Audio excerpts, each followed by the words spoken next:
Welcome to this Zentangle Quickie. My name is Heather Hartwick Gladden. I'm a certified Zentangle teacher.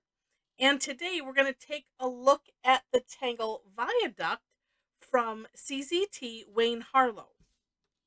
All right, this is a neat, I was calling them like industrial, but I think I like the term architectural instead. And today I've decided I'm going to do my four corners and a border just because it's fun sometimes to just do that. Okay, this one is, it's neat. It has a neat effect and pretty easy to do. So starts off with like a tall curved line, and actually I'm gonna just start mine in the middle. And they're butted up next to each other like that. And I'm gonna go as if I'm drawing it under because I like to do that so much. Okay, so we have one row. Then the next row, we're going to start in the middle of one and go to the middle of the next one and continue.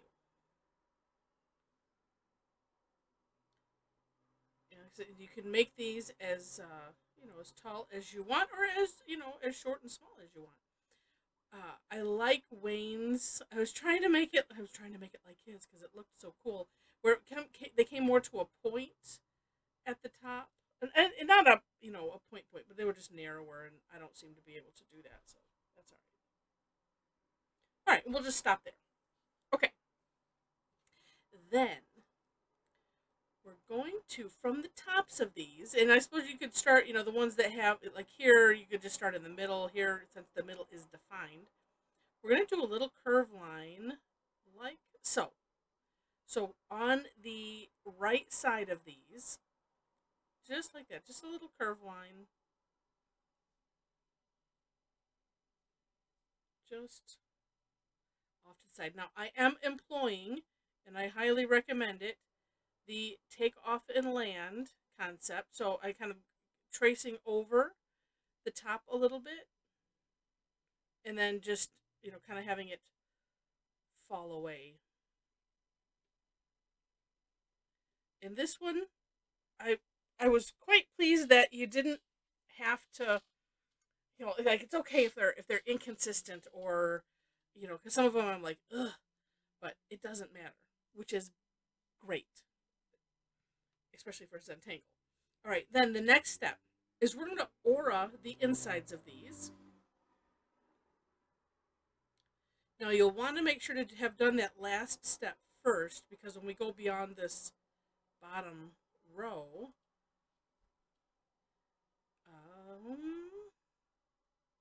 well, no, it just depends, but yeah, I think you'll want to have done that first. And this one I'm going to go opposite, because the reason I say that is because you may find yourself as you're doing this line, maybe it's starting on that curve line. It's just a little safer. Oh, like right here, it's pretty darn close. So we just want to have that already set. There's a lot of tangles where you can flip up the, change up the order a little bit, because sometimes it doesn't matter so much. Yeah, like this one is right on there, and it just depends on how your curve is. Okay. Oops. And this one, that's where that one will be. So if you do this where you're working basically underneath the border you create, make sure to check for even the littlest thing like that, because it makes it convincing. Okay. Last step. Okay, we're going to, and I just changed the angle a little bit.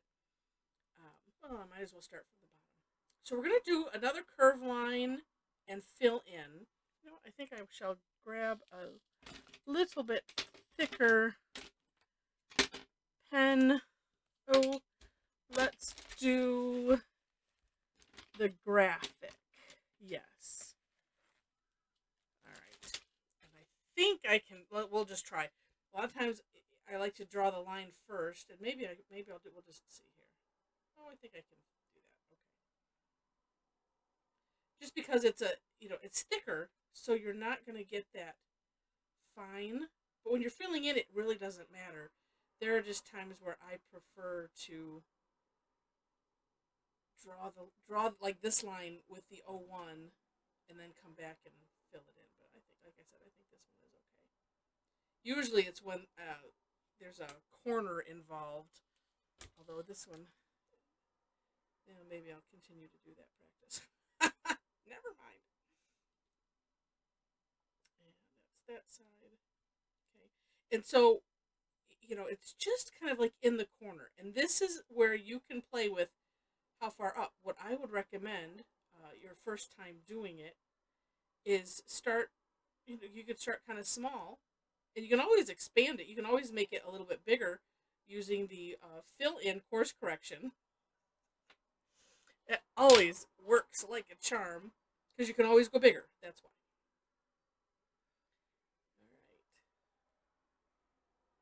All right.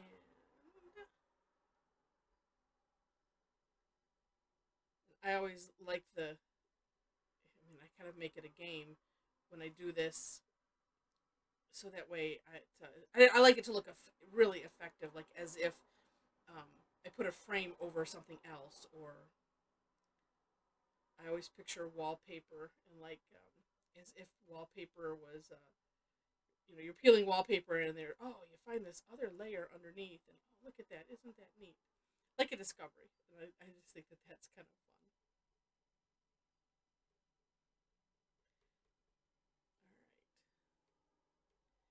And I think you can see the effect that this has, and it's really, really cool. Just putting this little curve line in that little corner, and like I said, you can play with it, but it gives it depth, like these are little viaducts. And the black is the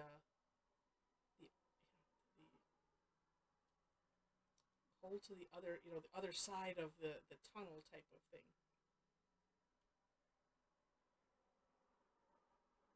It gives it depth.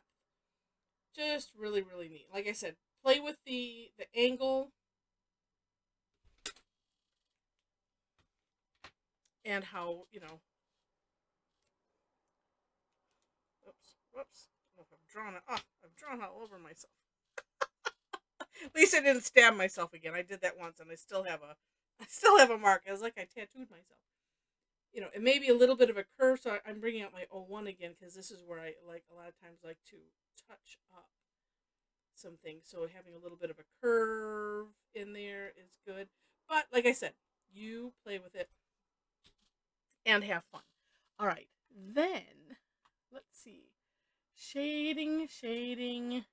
Yes, shading. If you want to do shading, which I think most people like it. Here is, whoops, remove this. All right.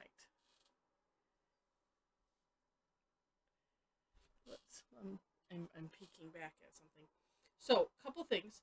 One, I'm just going to start right here. So, at the top, and I'm kind of, just somewhat at the top. And then we'll see if I need to spread it one way or the other.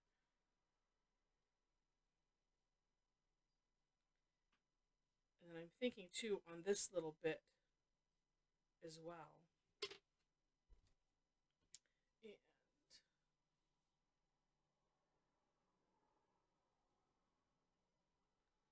just to bring that gradient in.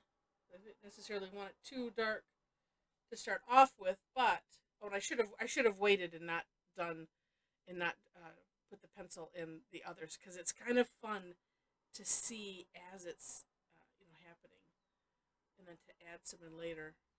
Sometimes I will do this where, and I hope you do the same.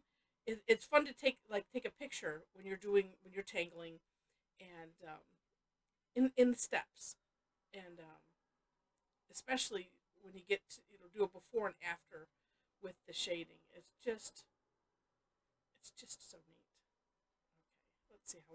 let's see how we like this. I like to have, I don't like having that just stopping like that. So I'm trying to get it so it is kind of merging into that side. That's what I'm keep playing with. Oh, no, right here. Let's turn the tile. That way I get that whole tip in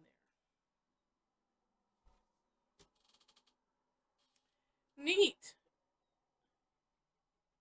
Being a little perfectionistic. But the thing is as long as you have some original tile color in there, you can you get that glow. You get the these are tunnels, and isn't that or this just has some depth, and that's really cool. Let's add, and this might be more of just filling in with the gray.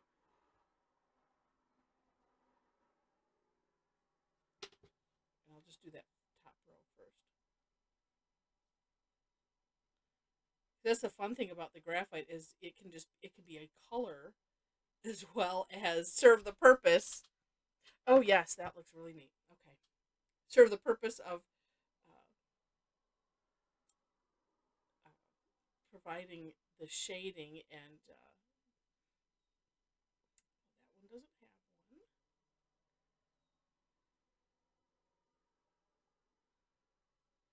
one. And let's see, I need to fix this one little side here, but that looks rather cool. Now, and there are some other tangles where we use this more as a fill-in for the color. Cubine comes to mind because we use it as a way to work with create that depth, and we use kind of like go light, medium, dark, and we're kind of here too. So we have like light, medium, dark. As far as let's see if I want to. Oh, okay. Let's fix this differently. Let's make this go like that. And then somewhere in here, just a little bit, there we go, is going to be that solid color. Sorry, that was bothering me. I was trying to figure out how do I fix it? And then talking at the same time was just not. My brains were just covered with just that. And that was it. All right. Okay, let's look at that. Oh, how neat. How neat. And mine is a tad rustic looking, but that's okay. This could look like ruins somewhere, you know? But how neat. And these kind of things amaze me always, because being the non-artist, it just never gets old that just by following the instructions and doing my best, that you can have something that looks like something, and it's just amazing. So I hope you enjoyed it, and do take a look at the For More Inspiration link as I'm looking back at his sample. Making these even smaller, I mean, that creates even more depth. So take a look and see. Just that's why I put it there, for more inspiration. But really neat tangle. Again, if you enjoyed it, we'd love to have a like or a thumbs up. Feel free to share it. And if you like it enough to see more and you have not yet subscribed to the channel, I would love to have you be a subscriber. Subscription to this is, of course, free. And too, if you want to, comment in the comment section, all of that stuff helps me. It helps the algorithms and all of that techie stuff. And also in the description section is below the step out links, ways to connect with me if you like. I do group classes every week, and some are free. A couple are paid, so that way I can keep the lights on and keep doing this. And I appreciate everyone that signs up for those paid classes or is a card carrying member of the Tangle Addicts Membership Club. I have to make cards still for everybody, but we have a lot of fun. Every class is always something different. The Thursday Tangle Times, there's a very rare occasion that you might know what we're doing, and it just depends. But on most occasions, nobody knows what we're doing except for me, and sometimes I don't even know until just before. So we have a lot of fun with that. All right. So thanks again for watching, and I wish you happy tangling.